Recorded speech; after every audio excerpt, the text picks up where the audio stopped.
usah diucapkan ke bapak. Nah, kayak ini aja nah sambil pindah-pindah. Nah, di waktu pian turun langsung turun aja kada usah ucapan kada bapak. Sahlah, sah. Karena takbiratul intiqal dihitung oleh para ulama dengan Syafi'i itu sunnah. Sunnah hayat bahkan. Tapi tetap jangan kada dikerjakan. Cuman yang maksud kita tadi mana yang lebih perlu diperhatikan, yang mana yang ya. Jadi kalau takbiratul ihram seandainya ada orang mengatakan takbiratul ihram, ya dengan mengatakan takbiratul ihramnya, mohon maaf, berdiam aja montongnya. Ini bukan yang perkara yang harusnya yang pian perhatikan, kada usah. Ini walaupun ujar para ulama kada bergerak ya kada apa-apa juga. Apa hasilnya? Amun pian menggerakkan ini aja. Muntung pian berdiam kada sah. Karena nanti salah satu syarat takbiratul ihram itu wajib seseorang yang melantunkan takbiratul ihram itu dia mendengar. Syaratnya salah satunya dia wajib mendengar dirinya sendiri. Sedangkan kalimat takbiratul ihram itu adalah rukun dari rukun qauliyah. Rukun qauliyah adalah rukun ucapan. Rukun ucapan itu adalah rukun yang wajib didengar oleh telinga. Ada 5 ujar para ulama rukun ucapan itu atau rukun qauliyah itu. Yang pertama takbiratul ihram. Yang kedua suratul Fatihah. Yang ketiga membaca tasyahud akhir. At-tahiyyatul mubarakatus shalawatut thayyibatu lillah sampai asyhadu an la ilaha illallah asyhadu an la ilaha illallah wa asyhadu anna muhammadar rasulullah. Kemudian yang keempat membaca sholawat di tahiyat akhir. Allahumma shalli ala Muhammad atau Allahumma shalli ala sayyidina Muhammad. Cukup. Kemudian yang kelima assalam. Yang pertama assalamualaikum warahmatullah. Ini yang 5 perkara ini maka hukumnya wajib ujar para ulama, wajib pian mendengar telinga pian. Ini orang kelihatan sembahyangnya. Ya, kelihatan sembahyang yang bujur-bujur yang mana yang kada. Wajib mendengar diri sendiri. Jadi di waktu takbiratul ihram sekurang-kurangnya pian mendengar aja. Takbiratul ihram, Fatihah, baca seorang mendengar. Kada juga nyaring-nyaring mana kada juga. Bismillahirrahmanirrahim. Alhamdulillahirabbil alamin. Arrahmanirrahim. Itu wajib hukumnya. Begitu juga nanti waktu baca salawat, baca tahiyat, baca salam, assalamualaikum warahmatullah. Sama dengan takbiratul ihram. Jadi yang pian perhatikan yang mana? Ucapannya itu dah. Ucapannya itu yang diperhatikan benar. Allahu akbar. Ya kah? Allahu akbar. Ininya nanti kita jelaskan tadi apa? Sunnah. Yang semacam itu. Yang semacam ini adalah menunjukkan bagaimana seseorang di waktu beribadah menghadap Allah Subhanahu wa taala tentunya sangat membedakan kualitas ibadahnya. Yakah kepada Allah kalau orang bujur-bujur belajar. Kalau orang kada mau belajar, mana tahu dia masa bodoh. Nah, itu yang dikatakan oleh Nabi Muhammad SAW, rak'atani min alimin afdalu min sab'ina rak'atan min ghairi alim. Mudah-mudahan kita selalu istiqamah di dalam menuntut ilmu agama Allah Subhanahu wa taala. Di sini malam apa? Pengajian fikih ada kalau sudah? Malam apa?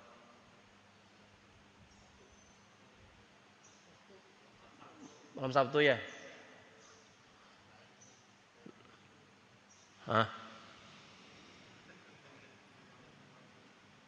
Malam Sabtu. Iya. Ya. Nah, hadiri malam Sabtu. Amun pian ini sadar aja aku dulu bahari Ustaz tadi kada belajar nang kayak orang. Ya kah kada apa lagi ke pesantren segala macam. Nih. Ada masjid mengadakan pengajian umpati di situ. Tuha hanya sadar, alhamdulillah masih mending kita daripada kada sama sekali. Sekurang-kurangnya nanti kita akan mengurangi ya kah perkara-perkara yang banyak di dalam kesalahan praktik ibadah kita kalau pian hadir aja pengajian. Insyaallah ada aja ilmu yang kita dapatkan. Amun kada sama sekali, nah itu.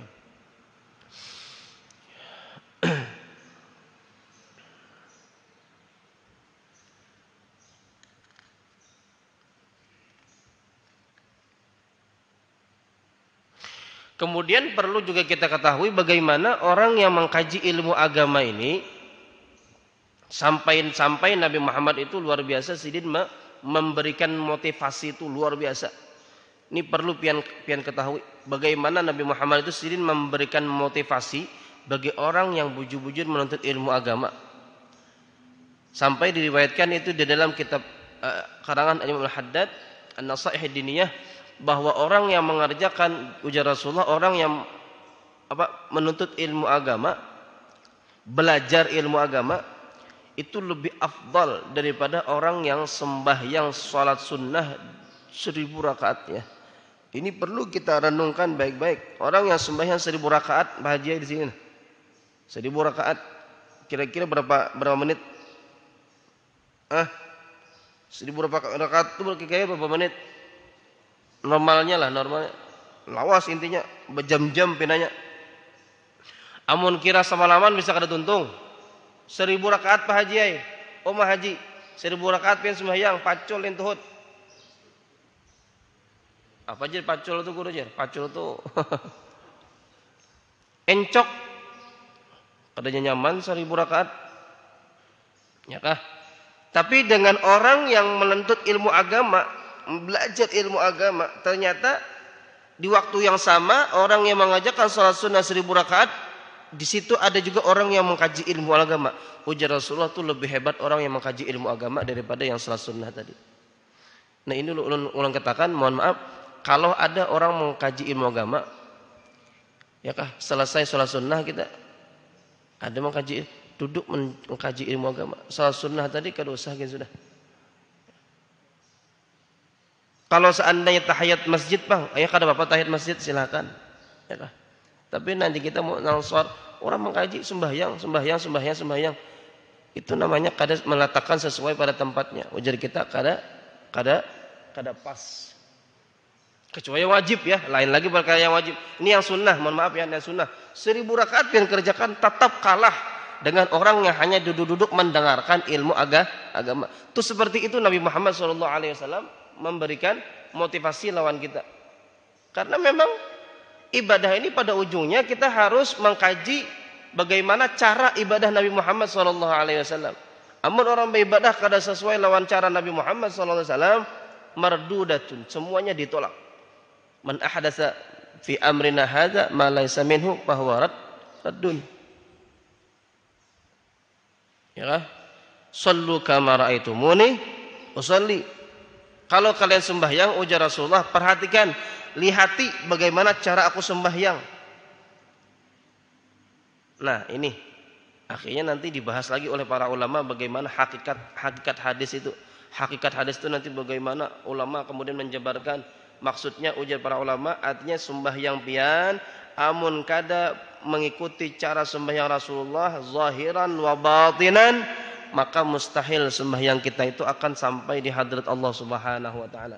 Karena ibadah salat ini adalah salah satu ibadah yang bukan salah satu ya, satu-satunya ibadah yang datang khusus langsung dari Allah melewat Nabi kita Muhammad sallallahu alaihi wasallam tanpa melewat perantara Sayyidina Jibril alaihissalam. Karena Sayyidina Jibril alaihissalam pun tidak mampu untuk menyandang membawa amanah ibadah salat ini. Langsung Nabi Muhammad Isra Mi'raj nih, Isra Mi'raj sudah berlewat dah kita. Ya kah? Maka orang yang ingin mengajarkan ibadah salat ini memang harus bujur-bujur memperhatikan cara ibadah yang dikerjakan Rasulullah. Karena sidin aja nang kawa mengerti yang paham tu sidin aja.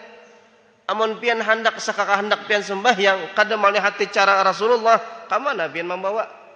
Ibadah kita ini, salat ini adalah ibadah satu-satunya datang khusus langsung dari Allah melewat Nabi Muhammad, kada perantara, kada. Nah, itu jelas artinya menunjukkan bahwa ujar para ulama salat ini harus bujur-bujur dikaji dengan sesuai tuntunan Nabi Muhammad SAW. Kada kau sekehendak seorang, ya kah? Sampai-sampai meletakkan ininya saja itu detail para ulama jelaskan. Bagaimana rukuknya, bagaimana sujudnya, berapa rukun-rukun syarat-syaratnya. Itu bukan berarti itu keluar itu jadi karang-karangan ulama aja, karang-karangan apa aja. Ulama itu menyimpulkan aja dari sumber-sumber hadis, dari sumber-sumber Al-Qur'an, ya kah? Kemudian disimpulkan oleh para ulama. Bukan itu buat-buatan. Mana ada dari dulu di zaman Rasulullah itu rukun salat itu sekian. Syaratnya salat itu sekian. Itu kadada, bujur aja kadada. Ya kah? Kadada rukun-rukun itu kadada aja. Ini hati-hati juga nih. Ada orang kayak itu ya. Ulun pernah ditanya jamaah guru jar. Dulu di zaman Rasulullah tuh ada enggak rukun-rukun salatnya semacam kita yang sampean dibahas itu? Ngeri pertanyaannya. Kurang-kurang jawab ya, kada kau bulik. Adalah di zaman Rasulullah. Kada ada di zaman Rasulullah, kada ada rukun-rukunan, kada ada syarat-syaratan. Nah, kayak apa jadi kita bisa sekarang ini ada rukun-rukun, syarat-syarat? Karena kita ini kada mempaham hadis secara menyeluruh itu kada bisa.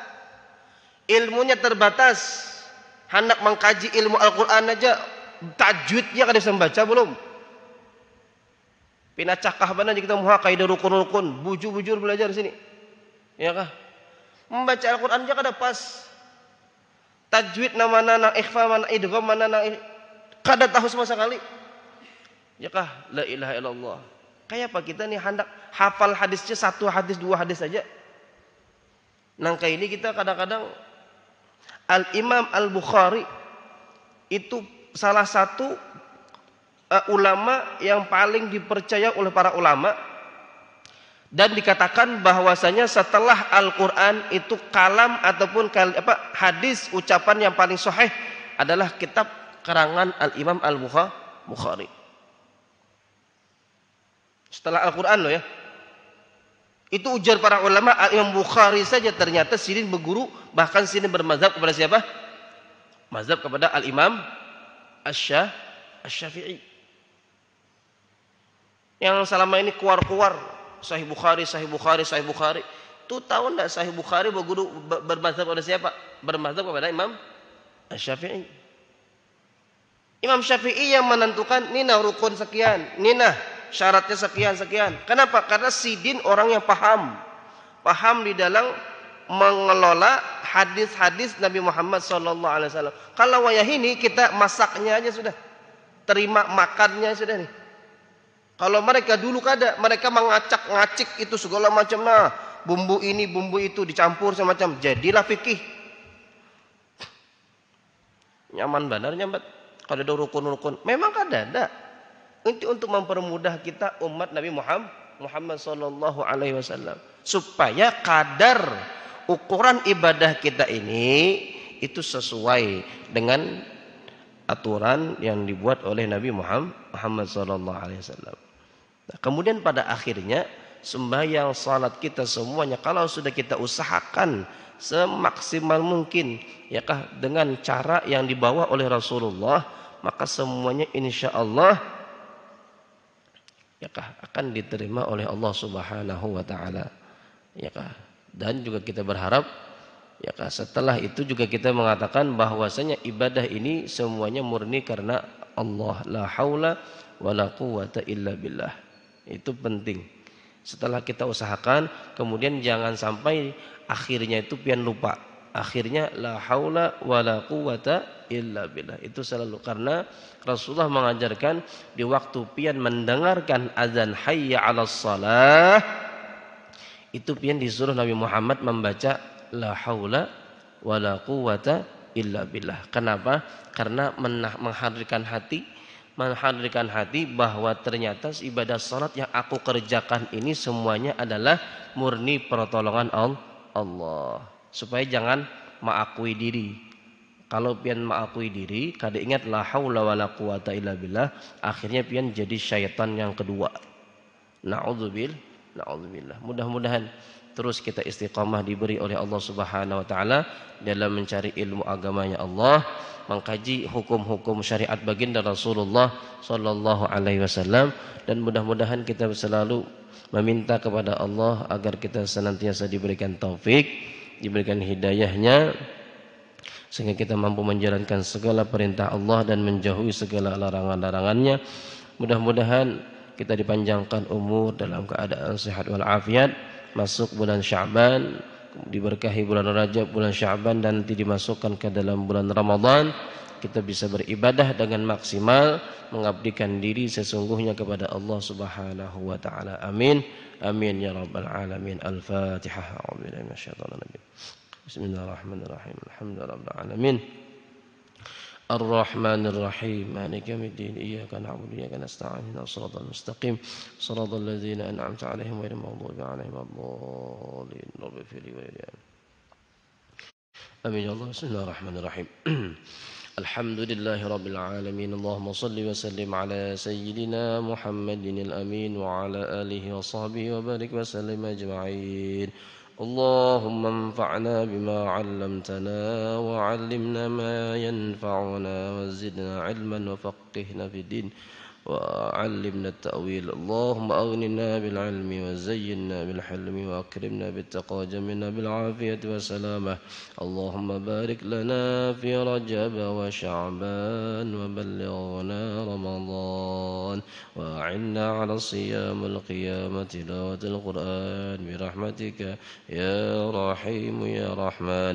وصلى الله على سيدنا محمد النبي الأمي وعلى آله وصحبه وسلم. سبحان ربك رب العزة عما يصفون وسلام على المرسلين والحمد لله رب العالمين. Mohon maaf kalau ada salah khilafnya. Ihdinas siratal mustaqim. Assalamualaikum warahmatullahi wabarakatuh.